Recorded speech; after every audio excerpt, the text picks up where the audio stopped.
thanks for being here for the first Lodging Hospitality Alice Roundtable. 2010 is more about trying to meet with your franchisees, your partners, and see how they can drive revenue. The leisure business is going to be strictly determined on what happens with employment. What we do is sit down with the franchisee, look at the timing of any contractual agreements and work with them to make it a win-win situation. A lot of good things happening in Washington, D.C., a lot of good people rallying around issues and initiatives that are going to benefit all of us. What we did to assist last year and doing it again this year is with 2,200 hotels in North America, we conducted 50 regional sessions throughout the country. All of us as brand companies are more and more return on invested capital minded for our owners. And it's influencing the way we write property improvement plans on new deals and standards for existing deals. I think that the guy can affiliate with the global reservation system that's en masse, will do better.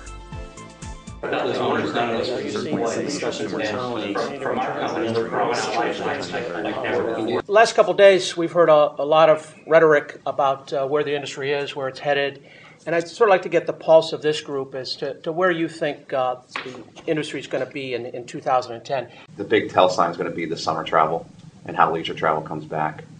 But hopefully, and from what we're seeing, especially with the low supply increases we're seeing this year, we're hoping to start seeing positive results, positive RevPAR results, starting probably about mid-year this year.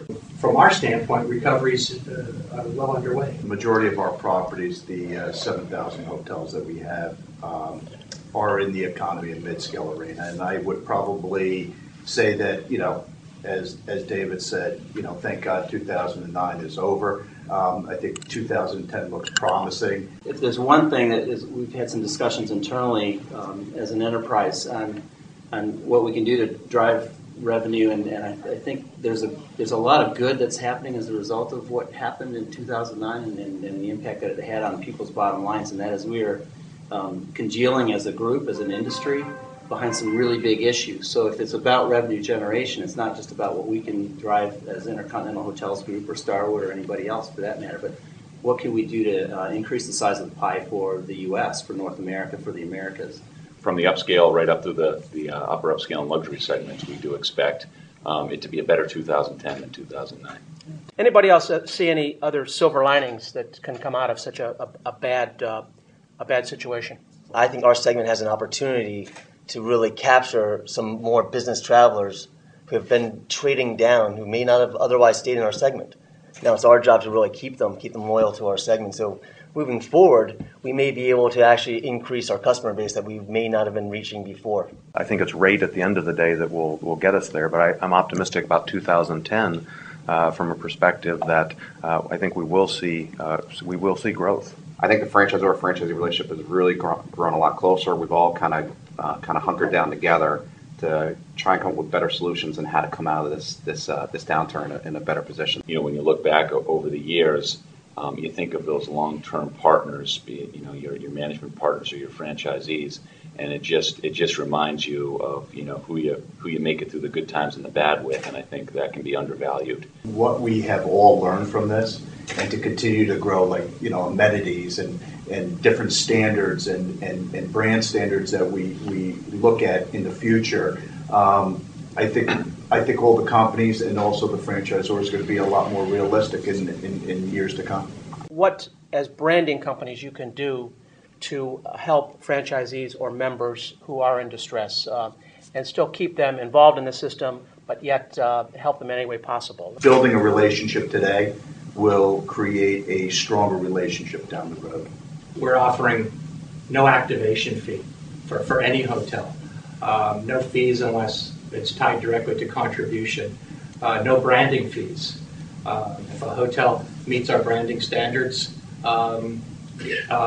they're welcome. 2010 is more about trying to meet with your franchisees, your partners, and see how they can drive revenue. At the end of the day, it's always about putting heads in beds. What we did to assist last year and doing it again this year is with 2,200 hotels in North America, we conducted 50 regional sessions throughout the country to assist them in sales efforts, marketing efforts, revenue management, and of course the cost-cutting side of operations. All of us as brand companies are just more and more return on invested capital minded for our owners. and it's influencing the way we write property improvement plans on new deals, and it's influencing the way we look at standards for existing deals, and as has been mentioned, really focusing on those things that most differentiate our brands and most impact the guests. Since Choice is primarily a leisure company, are you seeing that the leisure business is starting to return, and what is Choice doing to help sort of stimulate that leisure business? Once you see the employment numbers come up, you'll see a correlation of demand will pick up, and once demand does pick up, that's where we're going to have our pricing power. One of the things that has occurred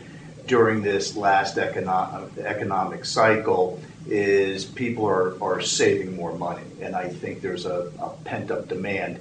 And part of that silver lining is that when people because they've saved money, they might travel even though unemployment rates still might stay around that 10% area. Has your group business been affected as badly as what some of the people were talking about in the conference?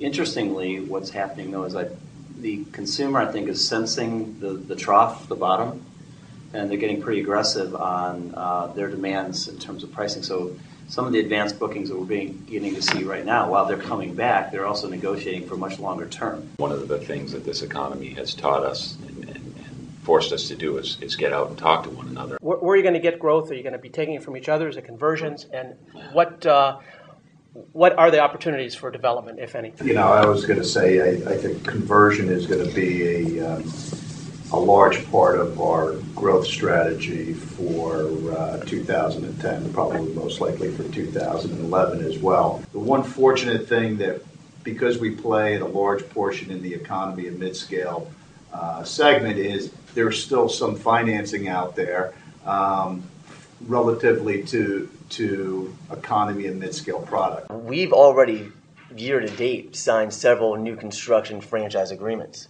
And the individuals who are doing that, they're doing that with the expectation that when they buy the franchise agreement, they're locking up a market, and they have to actually have land control before we do this.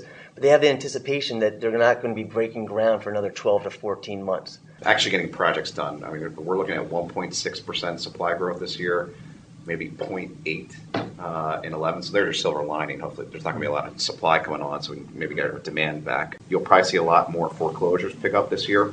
So there'll probably be some opportunities there to pick up some assets and do some conversions. Conversions